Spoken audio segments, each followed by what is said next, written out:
mjomba, mimi nashindwa kuelewa kabisa. Sijui wanawake wakoje, sijui huwa wanahitaji nini kwenye maisha yao. Ona, mpaka umri nilofikia mimi hapa sijawahi kujua wanawake wanahitaji nini. Uwe na pesa atakuletea maseke, uwe hauna pesa atakuletea maseke. Sasa yeye alichokuwa anataka nini zaidi huyo mwanamke? Mimi yangu sielewi. Na mimi nikiangalia maisha yangu ndo haya tu. Kimekuja kila kaiki, napiga, kije, nafanya. Hapo mwenyewe nimeenda kwa sababu ya kubeba mavyombo. Kuna jamaa wangu mmoja kanichangasha mchongo nikabeba mavyombo, nipate kaela kakukizi mahitaji yangu. Nakutana na hilo bala mjomba. Sasa mimi nifanyaje na huyu mwanamke? Na labda tumeweka kashaanza kumchukia. Mimi bwana nimepishana nao.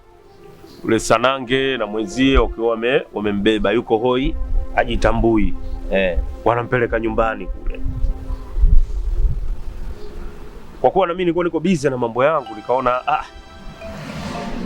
ngoja nimalizie kwanza mipango ili niweze kuelekea huko. Nikajue kuna nini. Lakini kusema za ukweli mjomba, kwa mimi ninavyokufahamu wewe, mjomba wewe una tamaa za kipumbavu. Na wala huwezi kufanya kwa ndugu yako. Mimi nawafahamu nyinyi tangia mpo wadogo. Na ufahamu kitambo tena, hususan wewe, mimi nakufahamu kweli kweli.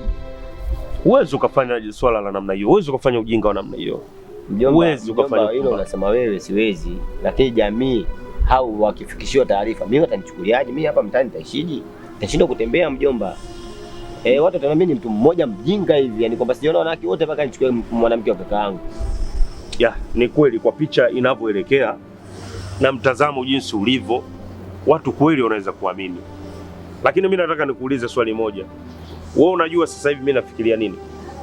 Au unawaza nini? Hapana. Moyo ni kichaka. Nafsi ya mtu pia ni kichaka. Huwezi kujua anawaza nini, anafikiria nini.